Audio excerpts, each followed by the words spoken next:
Do you know what is genuinely so crazy?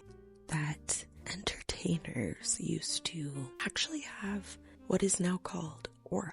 And that's why it was so fascinating, alluring, and captivating to engage with media that was created with entertainers back then. Now we're in an era of, obviously, the nepo baby. We are in the era of a totally different landscape. Honestly, also, as I compiled clips for this, I started to more clearly understand what it is I'm talking about. When you look at red carpet footage or just in general, it is so different looking at someone that has come from a background of essentially nepotism to someone that came from a background of being a normal person and through talent, aura, and charisma got to that point. There's such a stark difference. It just seems so contrived. It's like being contrived versus being genuine. That's what it seems like. I'll say this again later on in the video, but I'm not saying all of this to discount or discredit all the incredibly talented entertainers that do come from a more privileged background or have family in whatever industry they're in, aka nepotism. That's not what I'm saying. I'm just kind of making an observation about our current culture, our current media culture, and making an overall observation on the current media landscape compared to the media landscape in prior decades. And there was nepo babies back in the day too, obviously, but I'm referring to people that do not come from that background back then also, as well as today, and making that connection. A phrase that I really was so interested by and I love is plucked from obscurity. I think that phrase encapsulates everything that I was just talking about. You look at these celebrity stories from back in the day, these people were regular people before becoming entertainers. And I think that's partly what's so heartwarming to think of this concept of these ultra talented hidden gems of people that are, just essentially hidden in these small, sometimes remote places, sometimes places that are not of a high socioeconomic background. From an audience standpoint, it seems like this story of someone being plucked from obscurity with such natural talent and aura is very endearing to potential fans and viewers of whatever art the entertainer is making, compared to when you are watching an entertainer and you know that their parents were entertainers and their parents' parents were entertainers. And it's not just about coming from a lineage of entertainers, but also knowing that someone had every financial edge possible to reach success, comparing that to someone that did not, and the additional obstacles that creates. And also the magnetism and the aura, knowing that two entertainers ended up in the same place despite one having a background that was significantly disadvantaged, and knowing that these people just get to this point based on their, again, talent or charisma. It's not to say that those people aren't equally as talented. There's amazingly talented entertainers from all walks of life and all backgrounds. I'm just saying and making an observation that there really is something alluring and captivating to that story of someone that is so talented, yet so unknown by the world. And the magic of how someone that is so naturally talented but so unknown is discovered, and the whimsical kind of feeling of that. And it's probably going to sound really weird, but I started thinking about all of this because I came across this random video about Mel Gibson. There's a lot to say about Mel Gibson. There's a lot to unpack there, but I think this video just made me think about how it seems like it used to be more common to hear about these mega superstars that just walked in off the street and their star power brought them to the world stage purely on talent and charisma. And it might seem random, but all of this got me thinking right now what's happening with Manon with KATSEYE, and how everyone knows and everyone can kind of tell that Manon was and is a fan favorite for the reason that I just mentioned. What's happening right now with Manon and KATSEYE is a PR fiasco, if you ask me. I don't think that their label foresaw or understood the phenomenon where people really love that. They love that story of someone being plucked from obscurity, someone that just is naturally a star, so much so that they attract this life to them, go from being completely unknown to being a complete star, but they were always that star all along. They just now are in front of a world stage. Excuse me. If you don't know her backstory or what I'm referring to, she is from Switzerland. She was scouted by their label to be a part of this girl group. This was solely based on her star power, her beauty, her aura. They trained her. That's how badly they wanted her to be in the group. And you might ask yourself, why would a label go to the extent to scout someone, take them out of obscurity, all for them to ultimately do what is happening now, which is speculated, purely speculation, to be that they are trying to get her out of the group.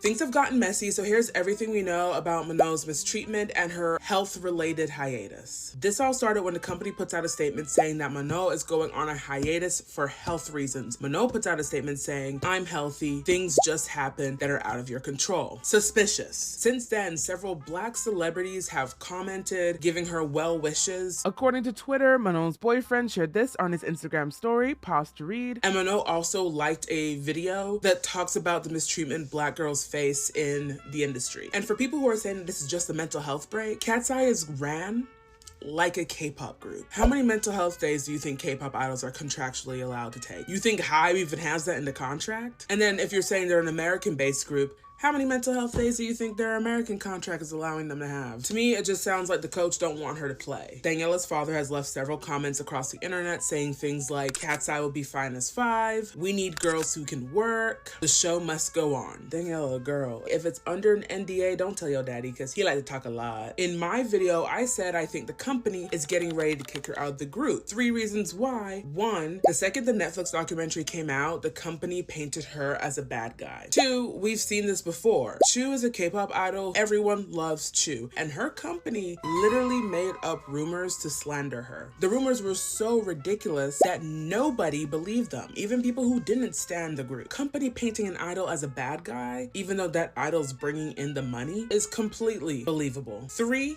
the amount of articles, the amount of news, the amount of coverage this rumor is getting is ridiculous. And I'm saying this before people started posting TikTok videos. It's one thing for TMZ to talk about this, is another thing for Variety, People Magazine, Rolling Stone to be talking about her hiatus. All of that news and KATSEYE's company isn't releasing a statement? Okay. All right.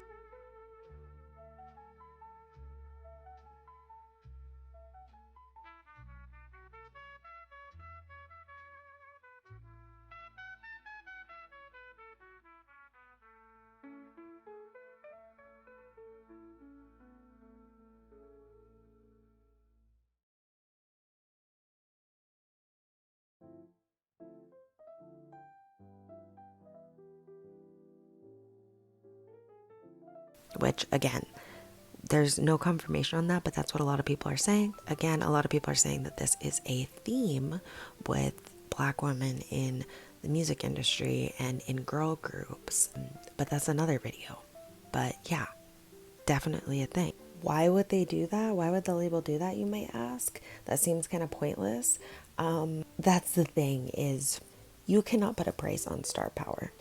They know, every label knows, every agency that manages actors or entertainers knows that you cannot instill, you cannot train, you cannot create star power and aura. That's just someone, that's them. And so having her in the group for the time that they did, and if she stays in the group, this also applies. It is insanely beneficial, because when you have someone that is magnetic in that way, it draws in a lot of attention. It draws in a lot of very devoted fans. I do just find it interesting that it seems to be becoming less common that we have these stories of entertainers that are unknown, completely unknown, to superstar overnight. And there's something so captivating about that. I think that might be what is causing this, like, just bland feeling. It's one of the things that's causing this bland, lackluster feeling in media, in music, in movies, is this lack of authentic people. Another thing to think about is this concept of someone once being a normal person. That versatility it gives you of being out in the real world, getting inspiration from people, interacting with people in a normal way, in a way where you're interacting with people not as a celebrity. There's something special about that aids in someone's character and aura and development, being out in the world and experiencing things as just a quote-unquote regular person. The ultimate story of this, obviously, is the queen diva Britney Spears. That was, I think, a huge part and a reason why everyone, including myself, loves her and loved her when she came out to now. She has such a devoted fan base because, I mean, yeah, she was a small town girl that became the world's biggest star, one of, still to this day, the world's biggest superstars, most known. It's just so lovable to think about someone that is naturally talented, naturally gifted, and just so magnetic, being hidden somewhere, like a hidden treasure, like a gem, just these hidden gems. That's what I think of, is really these ultra talented, beautiful people that just happen to be normal people walking around and somehow make their way again onto the world stage. It's really very interesting. And I think on a similar note, right now at the Olympics, they're nepo babies, but you really wonder, everyone that you see in film, TV, music, any media now, you ask yourself, these actors, these entertainers, at the very least, do they have connections in the industry? And if not, what is their background? Were they given all of the financial resources possible to get where they are? And that's no fault of those people. That is not trying to undercut their talent, because those people are also phenomenally talented. I'm just talking about kind of how magnetic and captivating it is to watch someone that doesn't come from a background that has money, and knowing someone that, despite all the odds, they still ended up right where the person that had all the advantages ended up. And that is special, and people love that, myself included. It's so inspiring.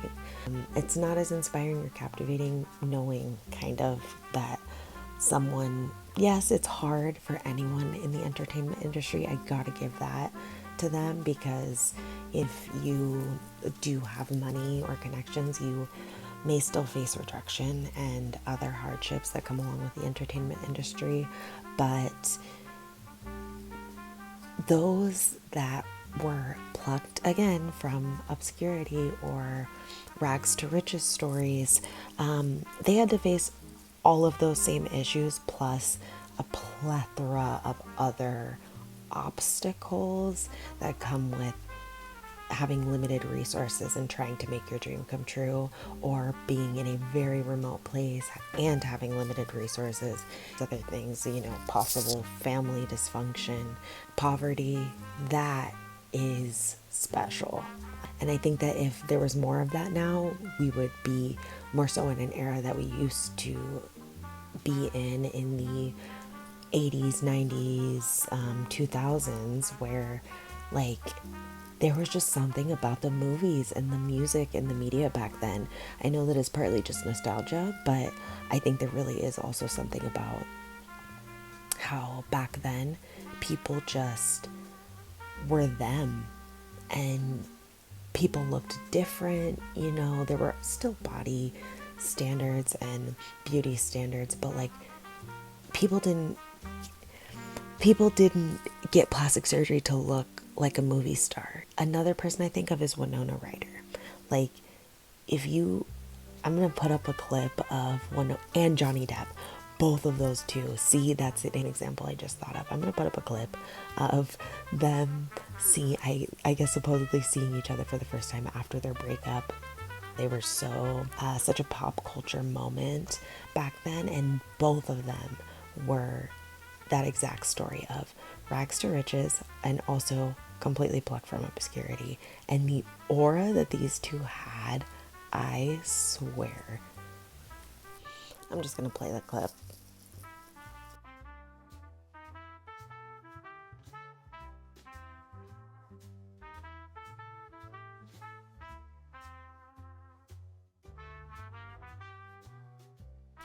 Do you see what I mean by that clip? Do you see what I mean? Those people had not had insane amounts of plastic surgery, Botox. Botox was really not common. I saw this video, I'll put it in if I can find it, about how this is, I think, another result of what I'm talking about, where people are talking about how they miss the expressions in movies when people could move their face without Botox, how it added to the movie so much, and they just miss that. And how people feel like now people's faces just don't move, and how can you truly act if your face is not moving from Botox? The eyebrow raising, the furrowing of the brow, the squinting, the smiling, like these are very integral things when it comes to human communication, and also the realism of this, and just the je ne sais quoi, right, of entertainment and media. Winona Ryder, I think she grew up on a commune for part of her childhood, if I'm correct, and didn't come from a lot, and was bullied, and eventually became one of these giant, just superstar actors. And she was discovered on pure talent and beauty, not on money or resources, just pure talent, beauty, and charisma, and just aura. Johnny Depp, very similar. He didn't come from a lot. He, I think, was really mainly a musician and in a band, and had like no money. He dropped out of college at 16. Not the most stable childhood from what it seems like. Definitely not a lot of money. And literally went to an audition, a Wes Craven movie, Nightmare on Elm Street, as we all know. Literally basically just walked off of the street and became a box office hit. His part wasn't huge, but it was so memorable, his performance, because of his aura, that it just thrust him into stardom. And in my opinion, the ultimate, most beautiful example of this is Viola Davis. If you don't know about Viola Davis's story, look into it. If you need hope or inspiration, her story will do that. She is incredible. I will insert a video, but Viola Davis came from nothing, came from absolutely nothing. She worked and had so many ups and downs, and she has that star power, just that box office star power, that beautiful aura, that charisma, that magnetism. It's incredible, and you can tell the difference between someone like that and someone that did not have all the life experiences before becoming a celebrity. Having real life experience is priceless, and it really adds a depth, I think, that again, it can't be bought. That depth cannot be bought. Going through hard times, going through real life, if you want to put it that way, if you know what I mean, just being out there, being a real person, struggling, coming from a hard background. That is so beautiful, so beautiful, and so obviously millions of people, myself included, are drawn to that for a reason. It's incredibly inspiring. I love her story. I'm going to end this video with her story, just some food for thought. I wanted to kind of tie it all together because I talked about Manon and Black women in the entertainment industry, and then also the overarching theme of what happened to entertainers having aura. Why doesn't it feel the same? Just touching on that a little bit and what I've been thinking about and contemplating. Thank you so much for watching. I could remember what it means to be in trauma. I could remember poverty, alcoholism. I could remember what it means to be a child who dreams and sees no physical manifestation of it. I could remember because I lived it. Did everything to get food. I've stolen for food. I've jumped in huge garbage bins with maggots for food. And I sacrificed a childhood for food and grew up in immense shame. I absolutely knew I wanted to be an actor because I wanted to be somebody. I wanted to dream big and make a mark somehow. In this room, I'm sure at some point has gone through something in their lives, and you've survived it. But not only did you survive it, you took that trauma, that hurt, that revelation, or whatever it was, and you used it to connect, to give, to influence. I have a picture of you. Oh my God. What message you have for that girl? I have a message for that girl. All of who you are is who you are. How about owning it? Owning all of it. The good and the bad. Own every heroic deed and experiences, even if they were traumatic. Own it. And then you seize the sword. Your existence is an amalgamation of every triumph, every hard-won battle, and yet here you are, privileged, blessed, to do what?